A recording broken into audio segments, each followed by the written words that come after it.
സലഫിയായാൽ അല്ലെ ശിയാക്കളിൽപ്പെട്ടാൽ അല്ലെങ്കിൽ റാഫിദത്തായാൽ ഖവാരിജിൽപ്പെട്ടാൽ ജമാഅത്ത് ഇസ്ലാമിയിൽപ്പെട്ടാൽ അവനെ പറ്റിയാണ് നബി സല്ലല്ലാഹു അലൈഹി വസല്ലം പറഞ്ഞ ഹദീസ് ഇമാം ബുഖാരി ഒരു തവണയല്ല രണ്ട് തവണയല്ല പല സ്ഥലത്തും ബുഖാരി ആവർത്തിച്ച് റിപ്പോർട്ട് ചെയ്തിട്ടുണ്ട്. ഫഅലൈഹി ലഅനത്തുല്ലാഹ്, അവൻ അല്ലാഹുവിന്റെ ലഅനത്തുണ്ട്. സുബ്ഹാനല്ലാഹ്. ഞാൻ ഏതോ ഒരു പ്രസംഗത്തിൽ പറഞ്ഞു, സുന്നിയല്ലാത്തവർക്ക് ഞാൻ മകളെ വിവാഹം ചെയ്തു കൊടുക്കാൻ പാടില്ല, മകളെ കെട്ടിച്ചു കൊടുക്കാൻ പാടില്ല എന്ന് ഞാനൊരു പ്രസംഗത്തിൽ പറഞ്ഞു. അത് പറയേണ്ടതല്ലേ മുസ്ലിമീങ്ങളെ? കാരണം അള്ളാന്റെ ലഅനത്തുള്ളവർക്കാണോ മകളെ കൊണ്ടുപോയി കെട്ടിച്ചു കൊടുക്കുന്നത്? അള്ളാന്റെ റസൂലിന്റെ അതേ മലക്കുകളെ ലഅനത്തുള്ളവർക്കാണോ മകളെ കൊണ്ടുപോയി കെട്ടിച്ചു കൊടുക്കുന്നത്? അങ്ങനെ ഒരു മുസ്ലിമിന് ധൈര്യം വരുമോ? അറിവില്ലാത്ത ജനങ്ങൾ അത്തരം കാര്യങ്ങളിൽ പെട്ടുപോകുമ്പോ പറയൽ നിർബന്ധമായതുകൊണ്ടല്ലേ മഹാനായ ഗൗസുൽ ആദം മുഹീദ്ദീൻ അബ്ദുൽ ഖാദിർ ജീലാനി ഖദ്ദസല്ലാഹു സിർറഹുൽ അസീസ് തങ്ങൾ അവരുടെ കിതാബുൽ ഉന്യത്തിൽ വളരെ വ്യക്തമായി പറഞ്ഞില്ലേ, ഫഅലൽ മുഅ്മിനീന ഇത്തിബാഉ സുന്നത്തി വൽ ജമാഅ. അതേ മുഅ്മിനായ മനുഷ്യൻ സുന്നത്ത് ജമാഅത്ത് ഫോളോ ചെയ്ത് ജീവിക്കണം എന്ന് പറഞ്ഞിട്ട് മഹാനവറുകൾ പറഞ്ഞു.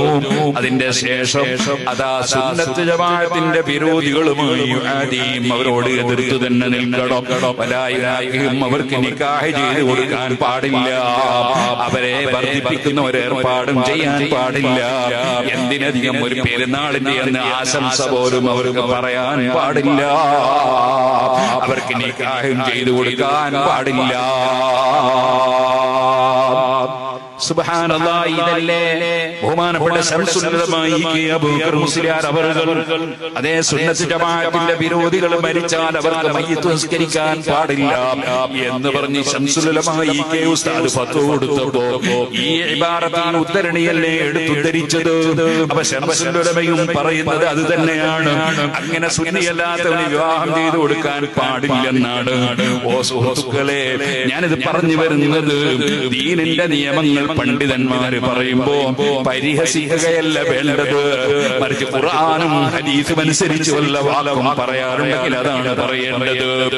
ഇമാമിങ്ങളെ കിതാബുകളാണ് ഉദ്ധരിക്കേണ്ടത്, അല്ലാതെ വിവരമില്ലാത്തവന്ന് നാക്കടിച്ചത് കൊണ്ട് കാര്യമില്ല, നാക്കിട്ടടിച്ചത് കൊണ്ട് കാര്യമില്ല. കാര്യം എല്ലാ മുസ്ലിമീങ്ങളും മനസ്സിലാക്കണം. വലായുനാഹിം, അവരുമായി നിക്കാഹ് ബന്ധം പാടില്ല എന്നത് മുഹീദ്ദീൻ ശൈഖ് തങ്ങൾ വെറുതെ പറഞ്ഞാണോ? അല്ല, അത് നബി സല്ലല്ലാഹു അലൈഹി വസല്ലം തങ്ങൾ തന്നെ പറഞ്ഞ ഹദീസ്, ഖദരിയത്തിനെ സംബന്ധിച്ച് പറഞ്ഞ ഹദീസ് മിസ്കാത്തിൽ നമുക്ക് കാണാൻ സാധിക്കും. അവരുമായി വിവാഹ ബന്ധം നടത്താൻ പാടില്ല. ആകയാൽ അല്ലാഹുവിന്റെ റസൂൽ പറഞ്ഞതെന്താണോ, ഇമാമിങ്ങൾ പറഞ്ഞതെന്താണോ, മുഹീദ്ദീൻ ശൈഖ് റളിയല്ലാഹു അൻഹു പറഞ്ഞതെന്താണോ, ഇബ്നു ഹജർ ഹൈതമി തങ്ങൾ പറഞ്ഞതെന്താണോ, ലോകത്തുള്ള ഇമാമിങ്ങൾ പറഞ്ഞതെന്താണോ അത് പറയലാണ് അഹ്ലുസ് സുന്നത്തി വൽ ജമാഅത്തിന്റെ പണ്ഡിതന്മാരെ കർത്തവ്യം. അത് നിർവഹിക്കുമ്പോൾ പരിഹസിച്ചിട്ട് കാര്യമില്ല. ഖുർആനിലേക്ക് മടങ്ങുക, ഹദീസിലേക്ക് മടങ്ങുക, നബി തങ്ങൾ പഠിപ്പിച്ച ആശയത്തിലേക്ക് മടങ്ങുക, തെറ്റായ വിശ്വാസങ്ങൾ വലിച്ചെറിയുക. ഇതാണ് ഏതൊരു മനുഷ്യനും ചെയ്യേണ്ടത്. അപകടം പറ്റിയിട്ട് പറഞ്ഞിട്ട് കാര്യമില്ല. മരിക്കുന്ന സമയത്ത് ഈമാൻ സലാമത്തായി മരിക്കണമെങ്കിൽ അള്ളാന്റെ ലഅനത്തില്ലാത്ത നിലക്ക് ജീവിക്കണം, അള്ളാന്റെ റസൂലിന്റെ ലഅനത്തില്ലാത്ത നിലക്ക് ജീവിക്കണം, മലക്കുകളെ ലഅനത്തില്ലാത്ത നിലക്ക് ജീവിക്കണം.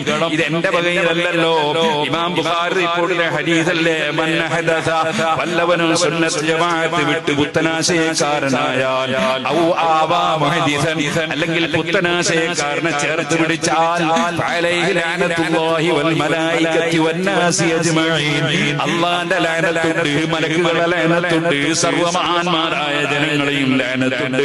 അവന്റെ ഒരു ഫർളും സുന്നത്തും ലാ യഖ്ബലുല്ലാഹു മിൻഹു സർഫൻ വലാ അദില, അവന്റെ ഒരു ഫർളും സുന്നത്തും അല്ലാഹു ഖബൂൽ ചെയ്യൂല. ഓ സുഹൃത്തുക്കളെ, എല്ലാ പണ്ഡിതന്മാരും പറയുന്നത് തന്നെയാണ്, സാധുക്കളായി ഞങ്ങളും പറയുന്നത്. ഞങ്ങളെ വകയിൽ പ്രത്യേകിച്ച് പുതിയതൊന്നും പറയലില്ല. അങ്ങനെ പറയാൻ പാടും. പുതിയത് പറഞ്ഞാൽ മതിയാവും. നമ്മൾ എന്ത് പറയുന്നുണ്ടോ അതെല്ലാം ഇമാമിങ്ങൾ പറഞ്ഞത് മാത്രം പറയാണ്. സുബ്ഹാനല്ലാഹ്. ചിലർക്ക് ചില ധാരണകളുണ്ട്. അവരെടുത്ത് പണം ഉണ്ടാവും, അല്ലെങ്കിൽ അധികാരം ഉണ്ടാവും. അതുകൊണ്ടൊന്നും സുന്നത്തി ജമാഅത്തിനെ വിളിക്കാൻ കഴിയില്ല.